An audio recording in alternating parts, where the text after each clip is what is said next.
It's interesting. I want to tell you a story that you haven't heard. And this doesn't exactly come from the firmest of places. I'm standing in front of my Rebbe. I'm very embarrassed to sit and talk to you. Bimkomo. But I want to tell you a maaseh that I just heard from a very reliable source, a rabbi, in our community this past Friday. It's amazing how things come out bittersweet. And sure enough, at the time of the terrible tragedy, was at the same time that we were rejoicing when we heard the news that Rabashkin was allowed out of jail. Unbelievable. Mamash, otozman. That we're crying in tragedy, and there was also somewhat of a simcha going on as well in Klal Yisrael. I'd like to tell you a story behind that Rabashkin release that I doubt you've heard. This came from Alan Dershowitz. This came from one of the biggest lawyers in the United States that's part of the case. I'm sure you heard of Dershowitz. Very famous guy.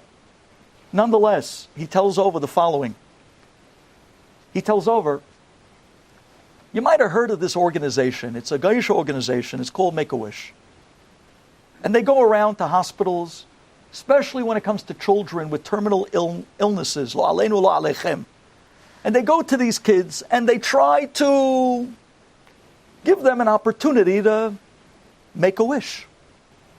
And they cap it out, $10,000, whatever it is. Many times, they're very in with many of the Goyish celebrities and a lot of these Goyish kids who are not doing well. So to cheer them up, they'll bring down a baseball player, they'll bring down an actor, whatever they look up to.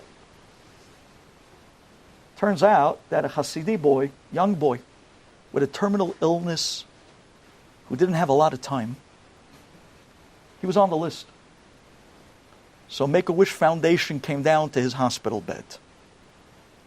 And says Alan Dershowitz, they couldn't believe it. When they walked into this boy, they asked him, what's the wish you want to make? He said, I'll tell you. I want you to bring the President of the United States right here to my bed. Hasidic boy. Look how pure they are. Our kids are so pure. What do you mean? You asked me to make a wish, right? Yalla. I rubbed the bottle, get out the genie, I got a wish. I'm supposed to be getting 3 wishes. At least grant me one. I want the Donald himself down here now. That's what the kid asked for. Emet. They said, well, that's a little bit out of our budget. We can't bring him down for 10 grand. Maybe in the olden days when he was going bankrupt in Atlantic City, maybe then for 10 grand he would have came down. But these days, he's on Capitol Hill. He's not coming. He says, but that's who I want. They said, oh, no, listen. We're going to bring you Derek Jeter and we're going to... No. The kids, I don't even know who those people are. I just know one guy I know. President Trump. That's it. That's who I want. They didn't know what to do. Back and forth, they're trying to appease the kid. We'll buy you toys. I don't want toys. We'll get you with nothing. We'll send you on a trip. He says, what trip? Look at me, I'm here in bed. What trip? Finally, they come up with pshara. Here's the compromise. He says, okay, you can't bring President Trump here. Can you take my letter and put it on President Trump's desk? That's my wish. He said, that we can do. That we can do. We actually have connections in the White House. We can get you a letter on the desk. This Hasidic kid sits up in his bed. He starts crying in front of them. And they're thinking, like, what is he writing already? He starts writing a heartfelt letter. And he says, dear Mr. President, Hashem has put you in the place that you're at. And I believe the reason why you were put there was to help the Jewish people, and specifically to help one Jew that's sitting in jail, and every day I daven for him, even in my sickness. I'm asking you, please, for my sake, I don't have a lot of time in this world. Please pardon Rabashkin. Unbelievable. This has come from Alan Dershowitz, from his famous lawyer. They took the letter. It wasn't a long letter. It was what we called tzimzach. It was right to the point, and it was very heartfelt. And the letter was, so to speak, stained with teardrops. And they brought it kacha, as is. And a week and a half later, they brought it to the White House.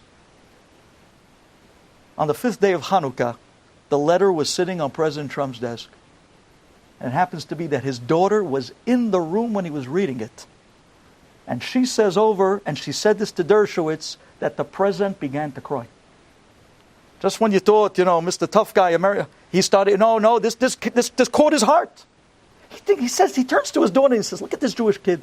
The kid could have asked for anything. This is make the wish. You can make any wish you want. And he says, think about it. Any other kid, who would they ask for? They'd ask for this pop star and this celebrity, that bull. This kid, lo ma'anyen lo klum. No. He wanted me, says Trump. Why? Because he didn't want me for me. He wanted me because he believes I have a mission. And he says, I'm not going to let this kid down. 2 days later, the pardon was on the desk on the last day of Hanukkah. This story is from Alan Dershowitz, from his lawyer. You think about it. Here's a kid who was in his own tzara. He was in his own situation, his own misery.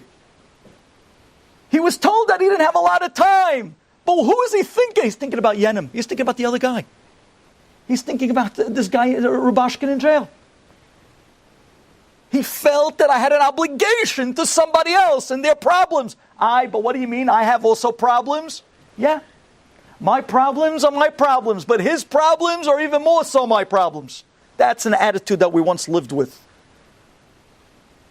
That was an attitude of the old country, where we lived the sacrifice of a selfless life, where parents were selfless.